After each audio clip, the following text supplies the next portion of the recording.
It's another weekday. It's time to go around the world of business in 55 minutes once it's 1 p.m. Welcome to Business Incorporated. Here's what's coming your way in the next 55 minutes. We'll begin in Kenya, where Kenyans now have to pay about 7,500 Kenyan shillings for ordinary passports. And we'll take a look at some of those new guidelines by the Central Bank of Nigeria and the Securities and Exchange Commission on virtual asset providers. A good one for Uganda. We see that they are getting $120 million from the International Monetary Fund.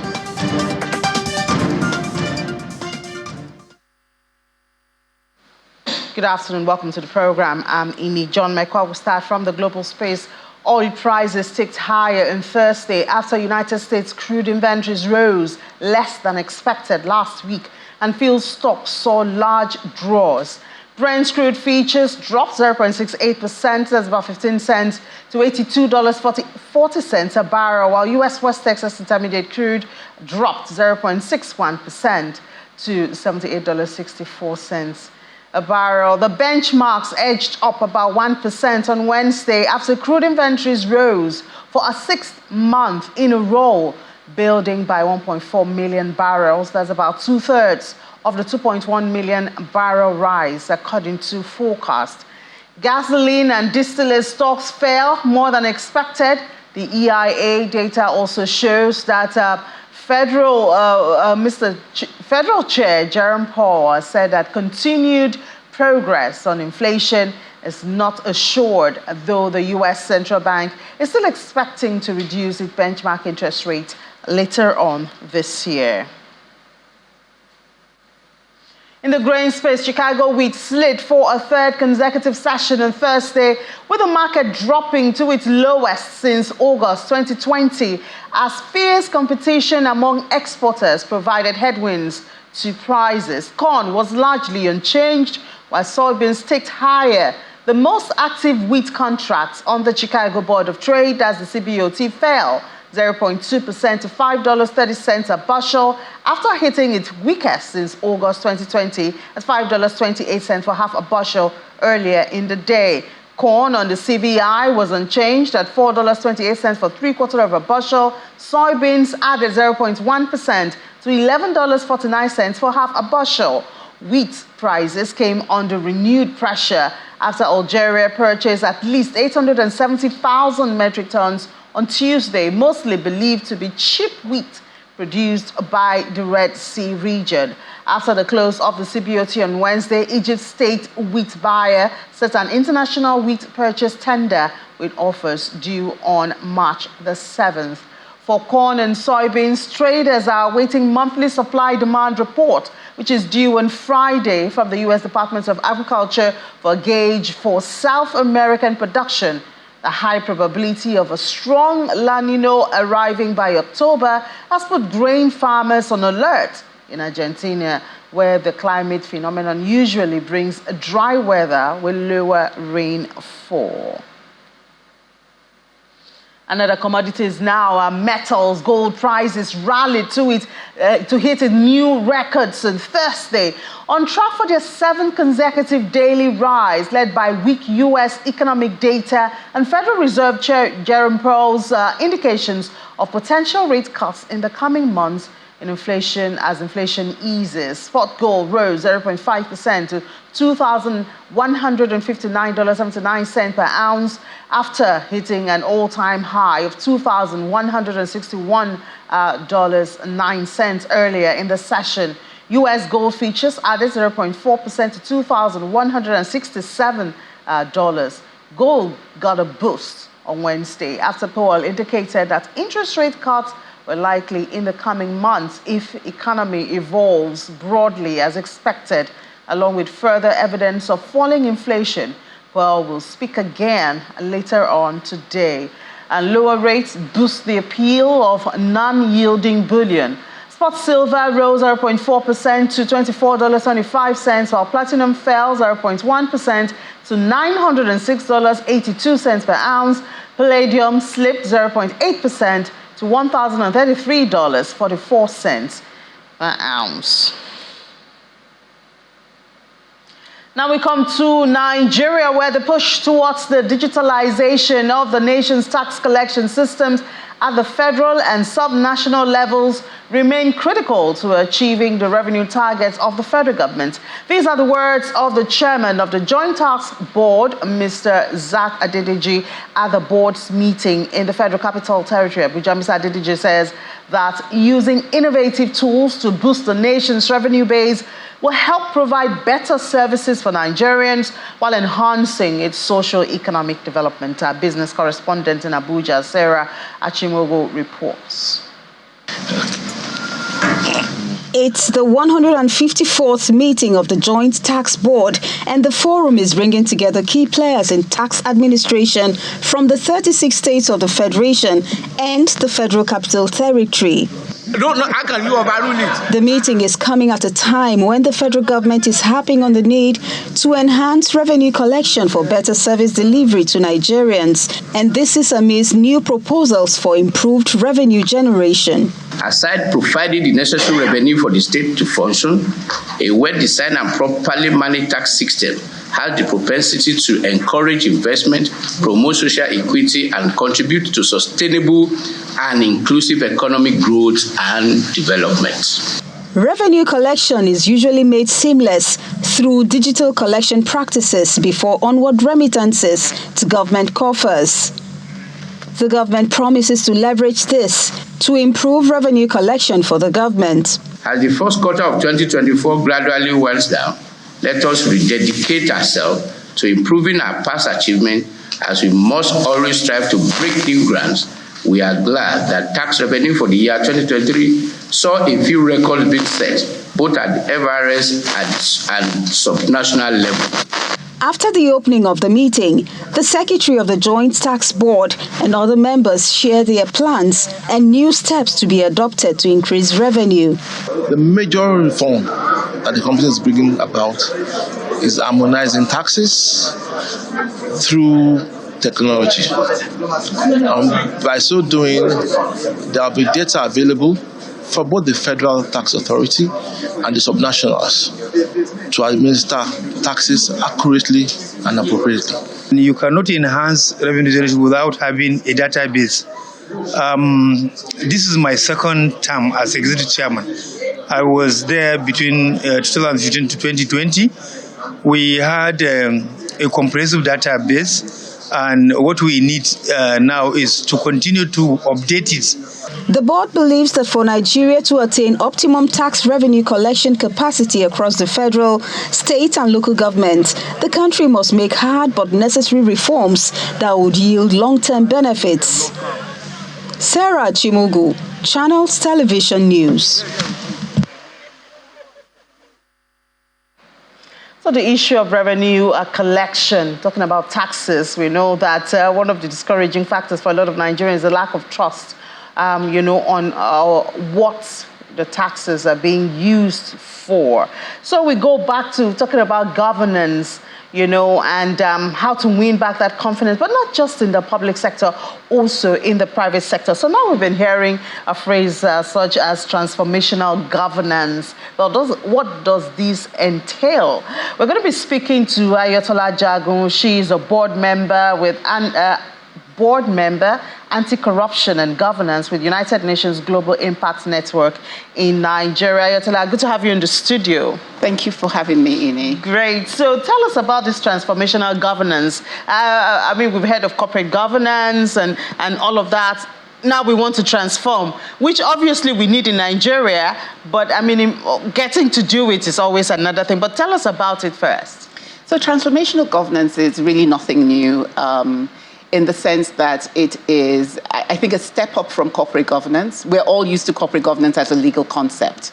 Transformational governance is more of a principles-based approach that takes it to a next level, asking for companies to be more ethical, inclusive, transparent in the way they do things, not just for the benefit of the company or within the sphere they operate, but for wider societal impact.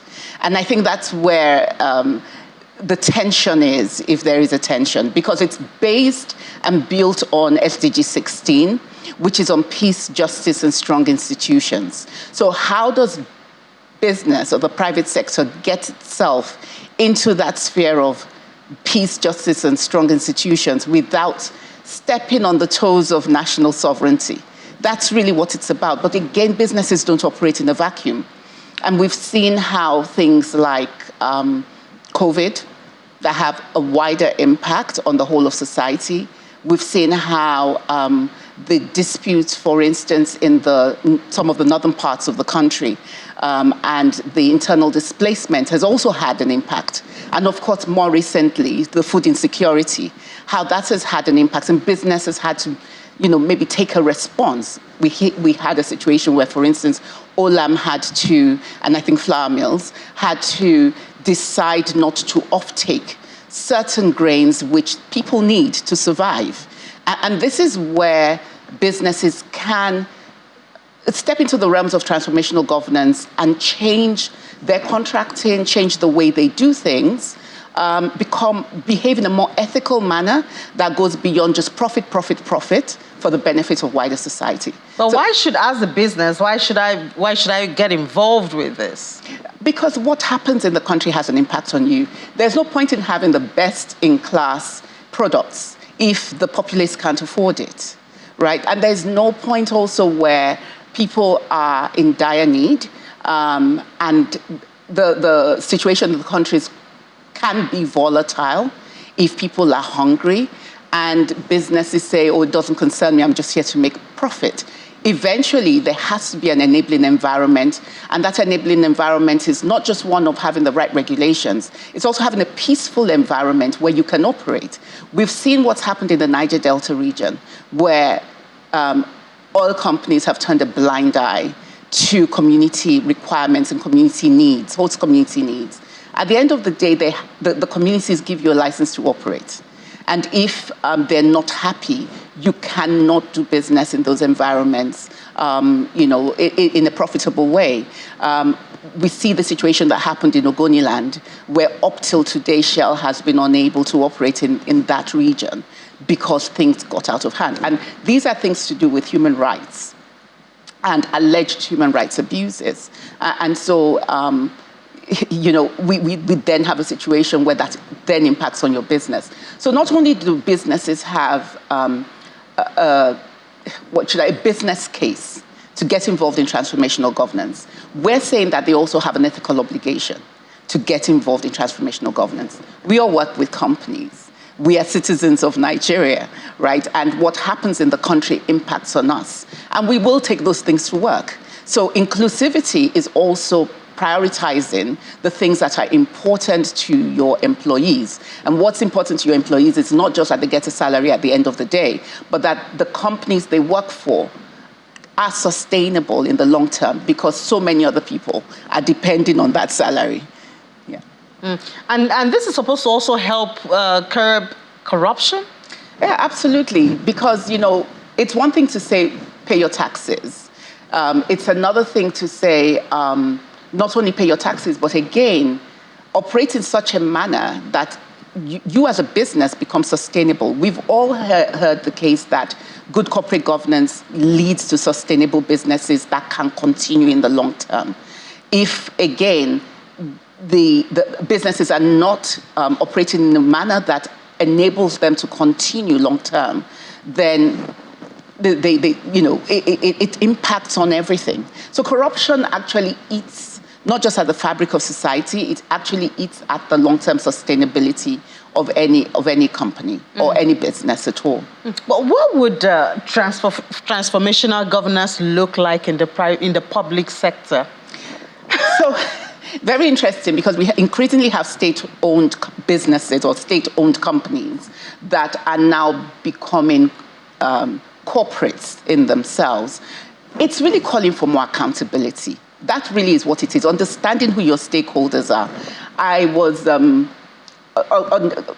facilitating a course recently on, and one of the participants was in the public sector, and he was saying to me, I don't know that this really applies to me, because at the end of the day, my stakeholder is the Nigerian government. And I had to remind him that his stakeholder was not the Nigerian government. His stakeholder is 220 million Nigerian citizens. And so he has to be able to hear the voices of those 220 million Nigerian stakeholders when he is making decisions, when their board is sitting down to make decisions. And so what it looks like is a more responsive public sector. You know, sorry to interrupt you, but I mean, that kind of sounds like the mind of an average politician, feeling like if you're a commissioner, then your stakeholder is your governor. If you're a governor, your stakeholder is the president, because that's where you get FAQ from, forgetting that when it's time to go to the polls, Absolutely. you will go back to the about 200 million Nigerians and campaign and ask for their votes, for them to have confidence in you, to choose you among others, to manage the resources for a certain number of years. So that's what we're saying, that beyond that 4 years, and you see, this is where businesses are being put under pressure to act. We have a generation of Gen Zs, millennials, Gen Zs, alpha generation, who are not going to wait for 4 years to get change. And so increasingly you have a lot of, whether it's environmental activism, social activism, and they're going to companies to say, what are you doing about this? Because they understand that companies have some leverage with government. They have a voice. They're able to lobby responsibly to bring about change much more faster than going to the polls. And yet it's a mindset shift. So it's a cultural change that transformational governance is asking for. Another area is in risk management. A lot of, when you're in power for 4 years, your risk management tends to be more short to mid-term. Businesses have to risk manage for the long term. And I think that as a nation, we have to risk manage for the long term.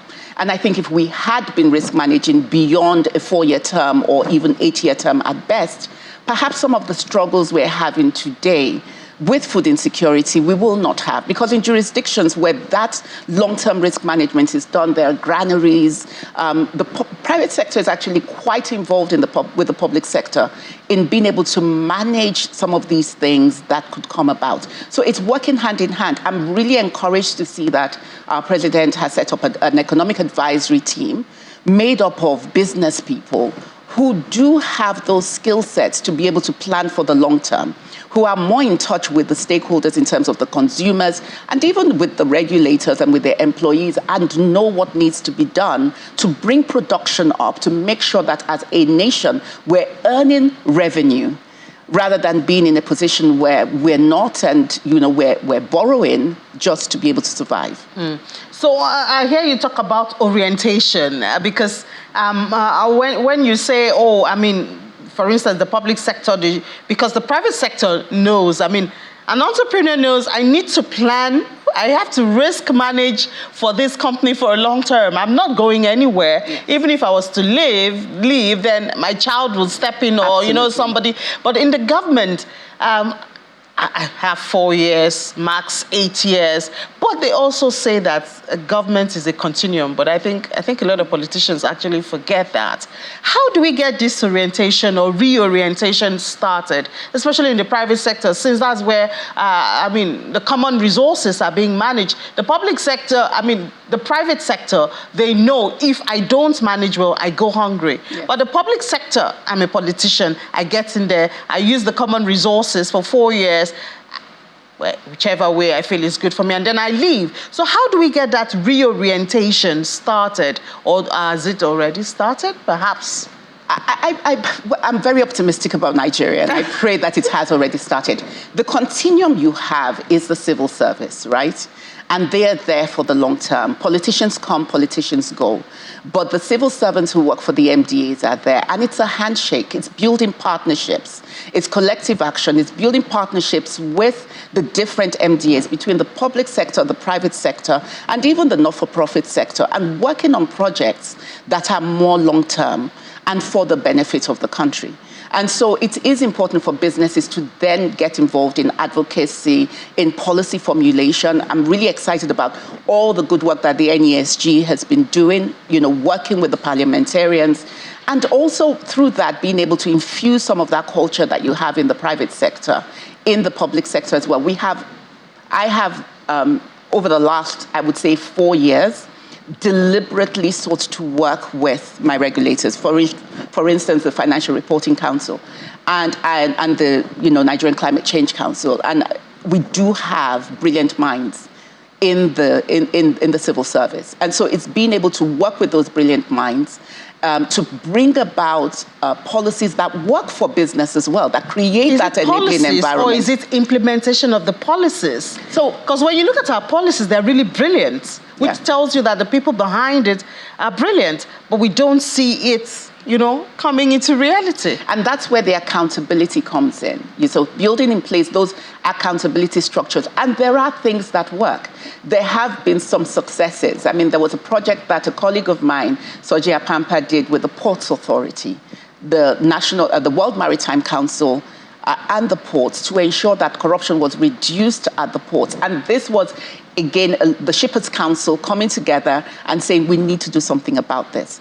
Even us as a business, Owando as a business, when we were in the downstream, we came up with the offshore jetty to reduce congestion at the ports, to make sure that ships could berth at the jetty and move the refined petroleum products straight to the terminals. Again, reducing congestion at the ports, reducing demurrage, reducing, just that congestion. I think the private sector has the solution and has to come up with innovative solutions to a lot of the challenges we face. We just need the enablement, the enabling environment to be able to do so, the handshake with the public sector through the civil servants to be able to get something through to completion. We heard about what's just happened last week in Aba. This has been a long-term project which has finally seen fruition. The private sector is certainly going to benefit from it. And this is, again, a collaboration within multilaterals, the public sector, and the private sector to see this come to pass. And the more of these we have, the more we can, in terms of transformational governance, the more we can transform our society. Yeah, we'll certainly look forward to more of that. Thank you so much, Ayotola Jagun, board member, anti-corruption and governance with the United Nations Global Compact Network Nigeria, and of course, the Chief Compliance of Owando PLC. Thank you very much. Thank you for your time. All right, let's take a break. When we come back, we'll head to the markets with Aniti Edit to stay with us.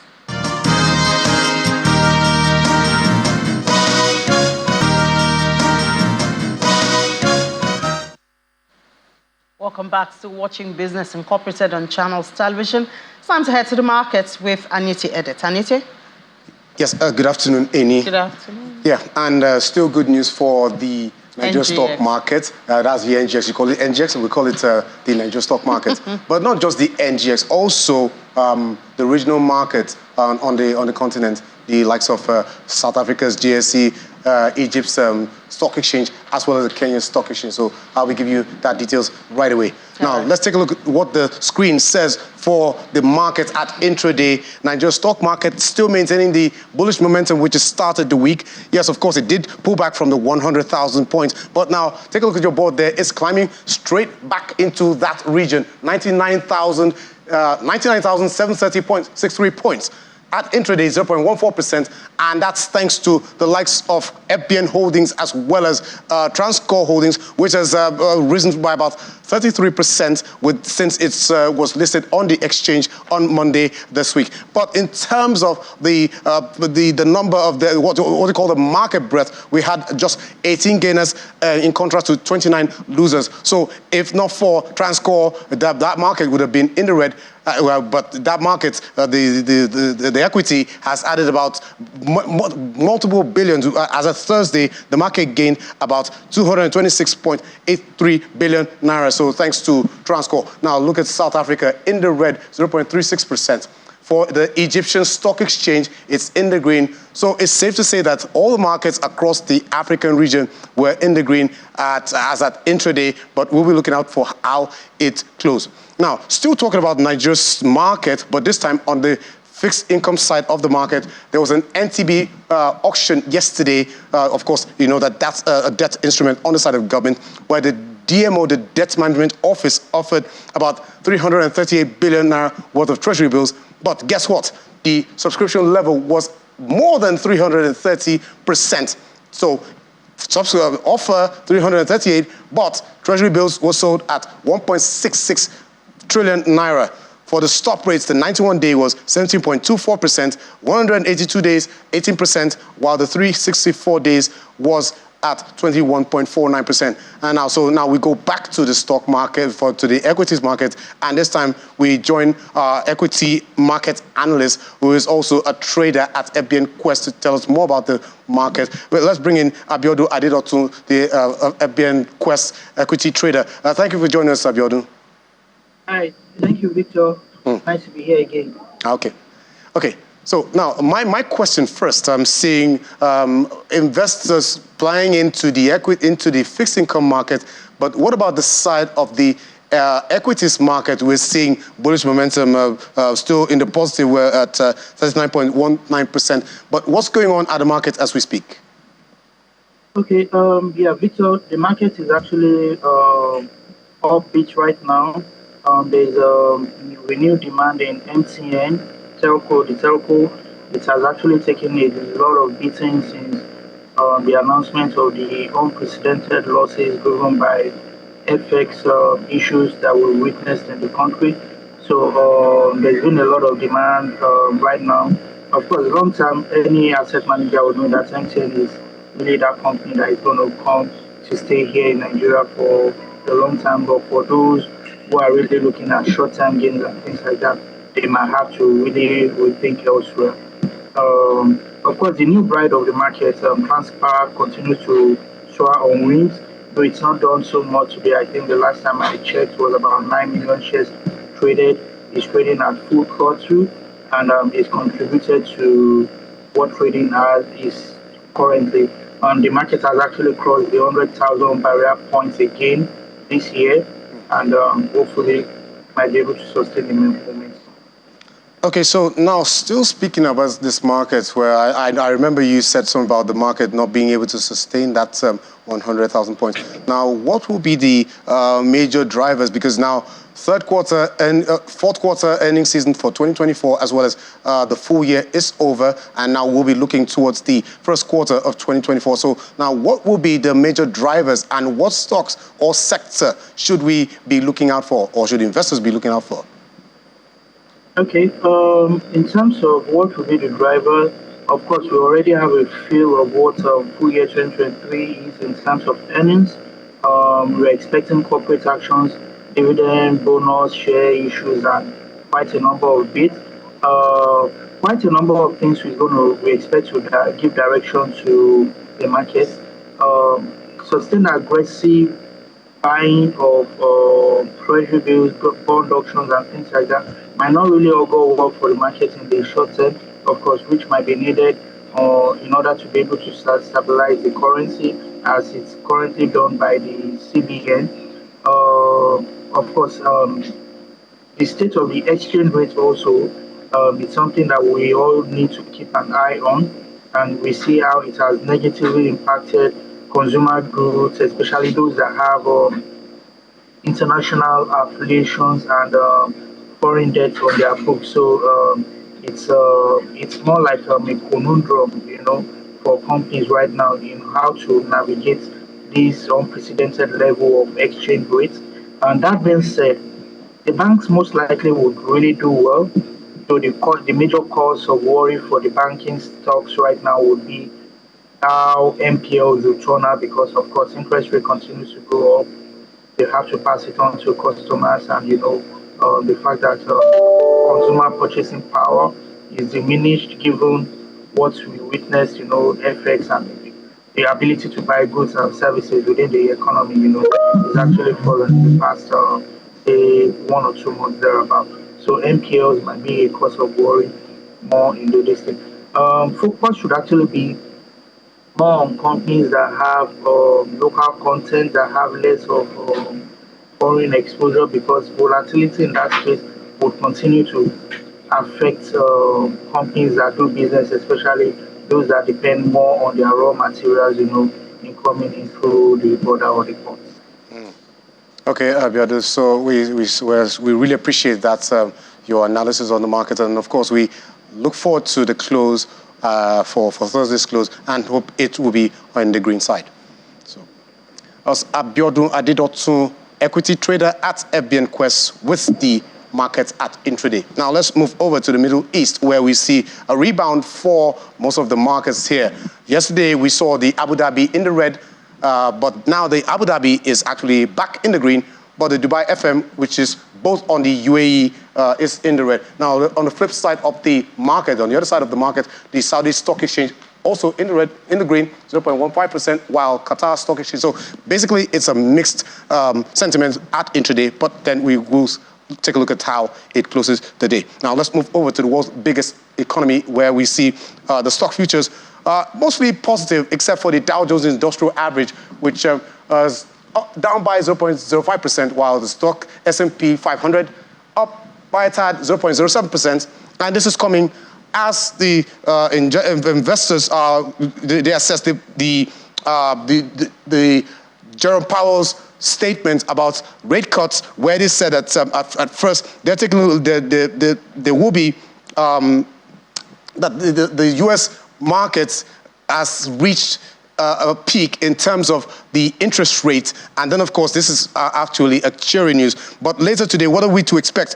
Wall Street is on the lookout for latest jobless claims, which is for the month of February. And then as well, the trade balance, as well as credit data for January. And this is coming after the closely watched jobs report later, which is going to be released on Friday, tomorrow morning.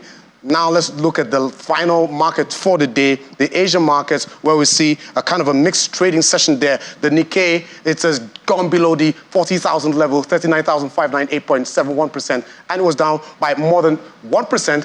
Kospi in the green, Hang Seng Index in the red, while the other were also in the mixed close for the day. So, that's it for all the markets that we've been able to track for intraday and for Thursday's close in Asia. Yeah, thank you so much. I think one exciting thing, your guest did say that the market, the NGX is back on the 100,000 level. We'll see how the market closes. Thank you for that. Pleasure.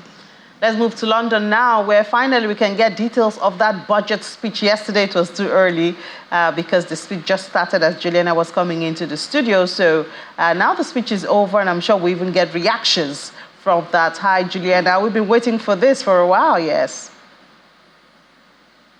Good afternoon, Innie. Yes, you're absolutely right. I think the jury is still out when it comes to, trying to decipher what exactly was announced during yesterday's spring budget, which, of course, is a really important fiscal statement by the Conservative government outlining their spending plans for the year. I think we knew pretty much on Monday, really, that the headline was going to be the national insurance tax, and we did get that. So there's an extra 2 pence off the pound off national insurance, which reduces the amount of national insurance that employers pay to about 8%. But of course, we know that the spring budget was highly politicised. Why?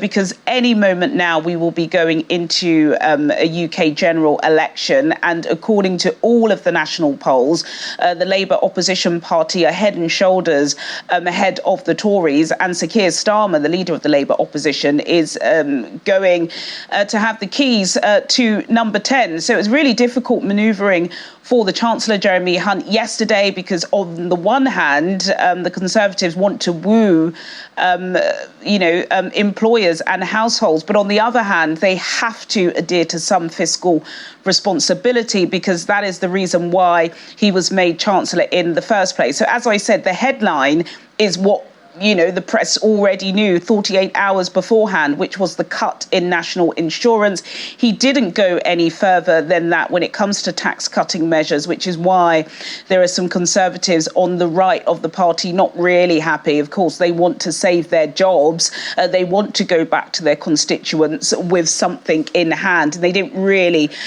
get that. But there are some highlights, of course, that we should talk about, I suppose, in terms of an international audience. The first thing was the windfall tax.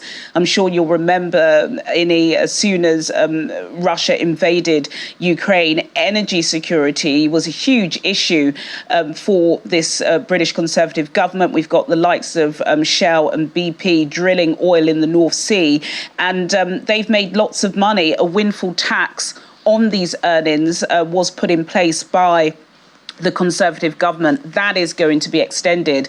So on top of, however much energy firms are earning in this country, they are going to have to pay 75% of those earnings to the British coffers. Of course, they're not going to be happy with that. That is expected to bring in about £3.4 billion annually to the British government. Another thing that's probably of interest to our international audience is the non-dom tax status, which has now been scrapped. And what the non-dom tax status means is that if you are a registered business owner, let's say in India, which is, of course, the issue affecting the Sunak family this morning, but you reside in the UK, before, because your business wasn't registered here, you wouldn't have to pay tax. Now, that was a big controversy during the time Rishi Sunak was trying to be Prime Minister, because his wife is a billionaire, doesn't pay any tax into this country.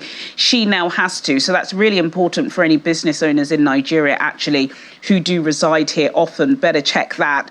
Also, air passenger duty. Again, I mentioned this yesterday. I know a lot of our viewers do come to the United Kingdom on a BA or a Virgin Atlantic business class flight. Check those prices, because you're going to be having to pay so much more. We spoke about fuel duty yesterday, Inni, which is the amount of tax put on petrol and cars.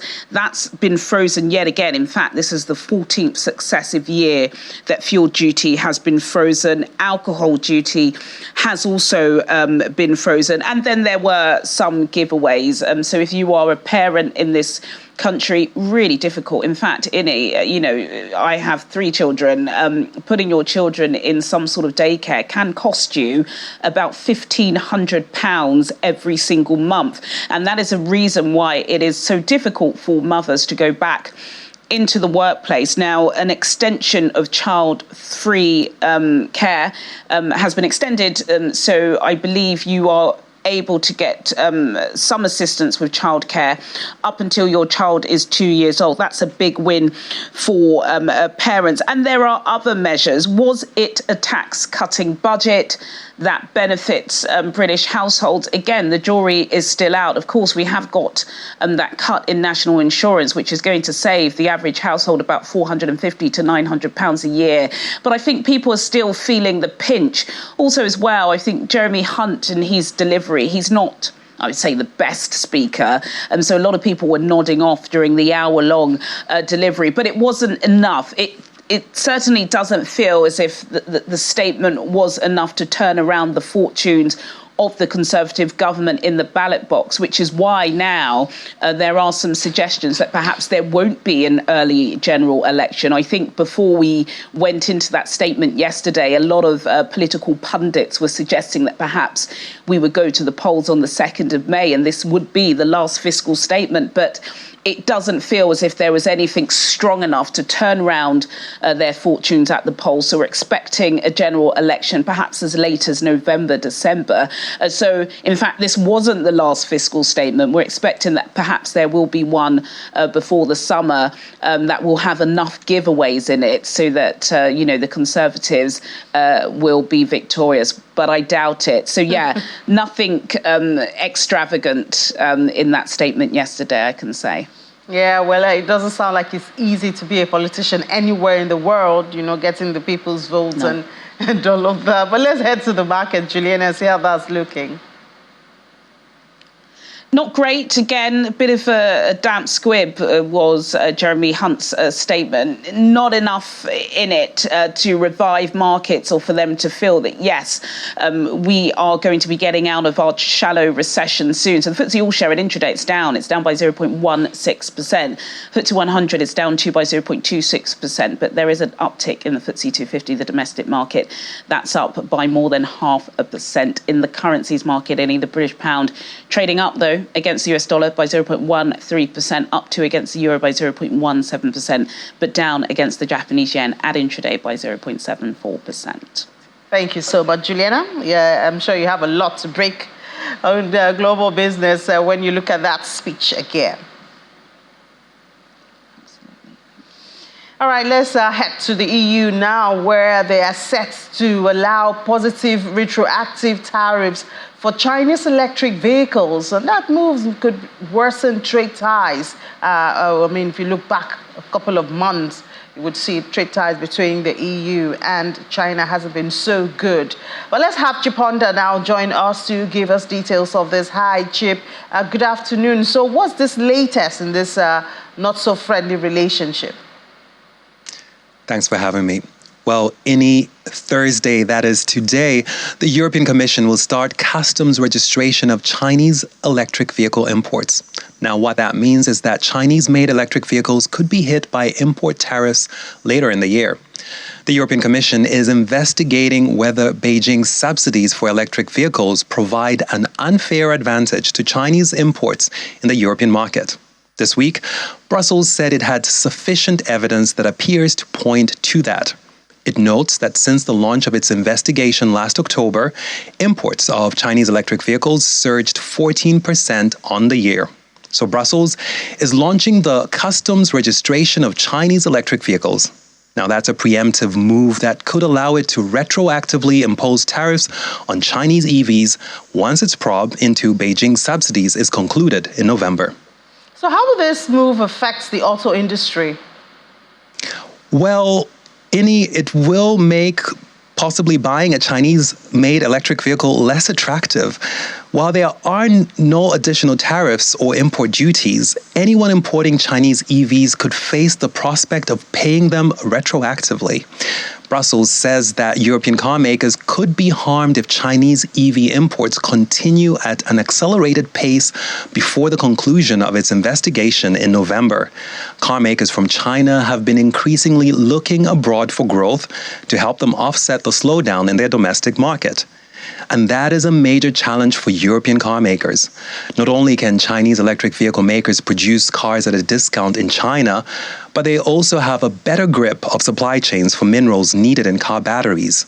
Chinese electric vehicle makers are the global leaders. They account for around half of the electric vehicle market, and about a third of China's electric vehicle exports actually head to the EU, according to an estimate by Bloomberg News.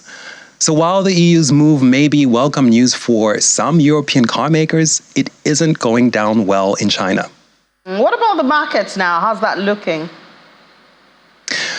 Well, European markets are expected to be little changed today. Investors will be keeping an eye on a European Central Bank rate decision. The ECB is expected to hold rates, much like the US Fed. On Wednesday, Fed Chair Jerome Powell said rate cuts will be likely appropriate later in the year if the economy is evolving as expected. And here in Germany, we are going to be seeing severe disruptions in air travel and rail transportation, which of course investors will be looking at. Train drivers will be striking, and there's also a continuation of strikes by Lufthansa ground staff and security personnel at two major airports, Frankfurt and Hamburg. Thank you so much, Chip. Doesn't look like a very good picture there, but let's come back to Africa now. We're discussing soybean, and we always tell you the price of soybean during the global grains segment of this program. But let's discuss it now with Miriam Ode. Miriam Ode is an analyst with Financial Derivatives Company. Hi, Miriam. Good afternoon. So tell us what's going on with this. It has remained at a 3-year low of $11.48 for a bushel. Are we using more of it since it's now tapering in price? Good afternoon, Amy. Thank you for having me. So the reason why we're seeing this decline in the global price of soybean is mainly because of increased production in regions like the US, Argentina, Brazil, and also because of slowing demand concerns in China, which is actually the largest consumer of the commodity, accounting for about 60% of total soybean trade. So while on one hand, we're seeing increased supply levels from Brazil, the US, Argentina, which are actually the top producers of the commodity. We're seeing lower demand globally. So this is why we're seeing lower prices of the commodity. But interestingly, in the domestic market, we're seeing the price of soybeans actually climb. And this is because the price of soybean in Nigeria is influenced by various factors that is excluding the global price of soybean. Factors such as cross-elasticity effects, because more consumers are switching towards more healthy alternatives, which soybean provides, and it also has a high protein content. And also, we're seeing more demand in Nigeria, also because of the exchange rate devaluation, which is making Nigeria's soybean exports more competitive in international markets. And we're seeing higher demand internationally. So while we're seeing higher demand domestically, we're also seeing higher demand internationally. And this is what's adding additional pressure, or placing an additional pressure on Nigeria's soybean price. All right, Miriam, thank you so much for that on soybeans. Now let's move to Uganda, where the Executive Board of the International Monetary Fund has concluded the 5th review of Uganda's extended credit facility arrangement. The completion of the 5th review enables the immediate disbursement of SDR 90.25 million, and that's about $120 million. This brings the aggregate disbursement under the ECF agreement to SDR 631.75 million. That's about $870 million available to Uganda from the International Monetary Fund. Then we go to Kenya, where, yes, they will have to pay more. Interior Cabinet Secretary has said that a significant rise in fees for obtaining passport and other essential documents just a few months after the High Court suspended the implementation of new charges in November last year. So from the 1st of March, individuals applying for an ordinary 34-page passport will now face a fee of 7,500 Kenyan shillings, a significant rise from the previous 4,500. Meanwhile, the cost of 50-page passports has been increased to 9,500, and it used to be 6,000 Kenyan shillings before now.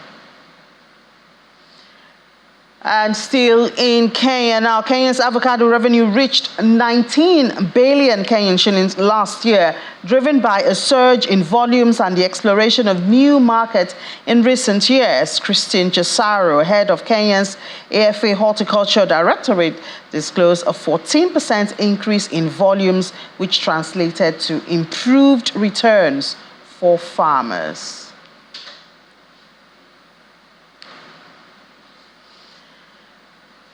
All right, so we're supposed to have a conversation on Ghana and the economy. It's about a month since the World Bank gave them $300 million of development policy operation. But unfortunately, because of the time, we'll have to push that conversation till tomorrow. Professor John Gatsi, we hope he'll be able to join us tomorrow for that conversation. We really appreciate that. But now let's just hop over to the cryptocurrency area and see what's happening there, because we do know yesterday by the close of work, we had that news, Ladi, that CBN and SEC were settling or rolling out some new guidelines to guide, activities around there. Well, that virtual asset space has been really busy. Yeah, because guidelines are really needed right now. We've seen all the drama right now. We've had with some of the cryptocurrency exchanges at this time. So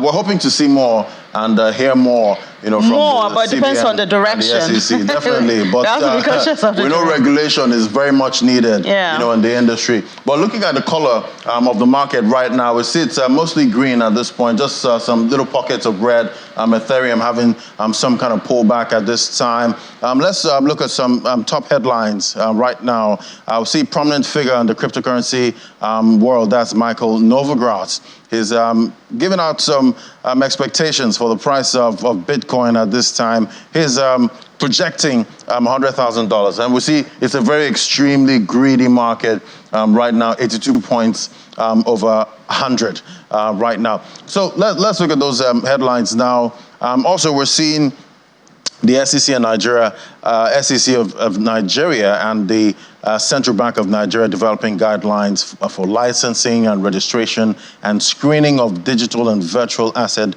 providers, also known as VASPs, and most of those players in the crypto space. So definitely we're looking forward to see how this guideline is going to impact how these virtual asset providers operate, in Nigeria. All right, so we'll be talking to Senator Mihaya to find out what to expect, going forward.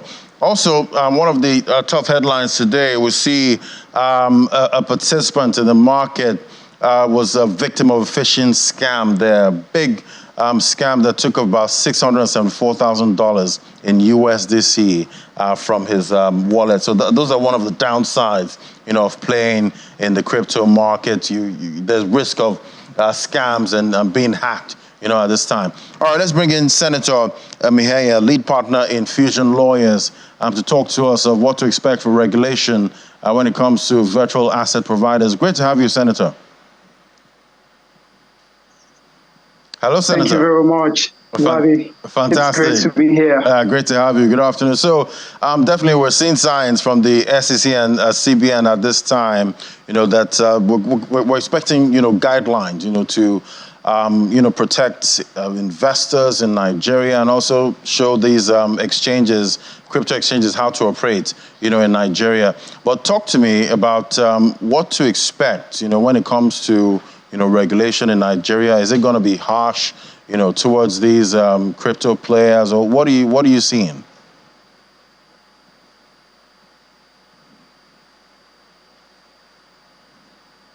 Hello, Senator. Right there. That's see, the internet's frozen there. Trying to get Senator to tell us what to expect, but we'll try and get him again if you can hear me, Senator. Okay, Senator, I don't know if you can hear me now. I can hear you now. Yes, I can hear you now. Yeah, so talk to me. What are you expecting in terms of regulation? All right. In terms of regulation, I think that the regulation that Nigeria needs for virtual asset service providers is one that has three things. One, it needs to be contextualized based on Nigeria's experience, as well as the Nigerian economy here. Secondly, it needs to be one that is able to balance innovation as well as regulation. And then lastly, it has to be risk-based. So in terms of contextualization, Ladi, if you consider that between the period of July 2022 to June 2023, the transaction in terms of crypto transactions in the space was up to about $56.7 billion. That is well over 5 times the shortfall that Nigeria has in the FX markets. If this is so, it means that if you're a regulator or policy maker, you need to be able to understand that that's not a place to joke with, especially even when you look at the way that crypto adoption has been in Nigeria. Looking at the figures, the demography, you certainly know that Nigeria is a big market. In the last crypto analysis report in 2023, we found that Nigeria is now number one, not just in Africa, but globally in terms of crypto adoption. So I would say, looking at the context, a regulator or policymaker will have to be very careful and cautious about how it approaches regulation. Okay. Well, the last thing you want to do is to push that large market on the ground. So it has to be risk-based. It has to be a one that balances innovation and regulation, as well as one that looks at context. All right, definitely a developing story. We're going to be checking it out once we get most of these regulations out. We're going to check all of them and see if it's going to make sense for most of these virtual asset providers and investors right here in Nigeria. Thank you so much, Senator Ihaya, lead partner at Infusion Lawyers. Thank you. You're welcome. All right, there you have it. Still a developing story at Yes, this time, is. and regulation. Yeah, because I think we is still expected. have to look at some of those new guidelines Yeah. and the possible impact it will have on the the digital assets community. Yeah. So early times. We'll see how it plays out. Yeah, Thank exactly. you so much. Thank you, Ladi. Well, that's it on the program, Business Incorporated. This is the fourth one for the week. We have a final one tomorrow, so you do want to join us to get all the information around the world of business. Ladi Williams will not be here tomorrow, so I'll see you at 10 a.m. I'm Ini John Mekwa. Enjoy the rest of your day.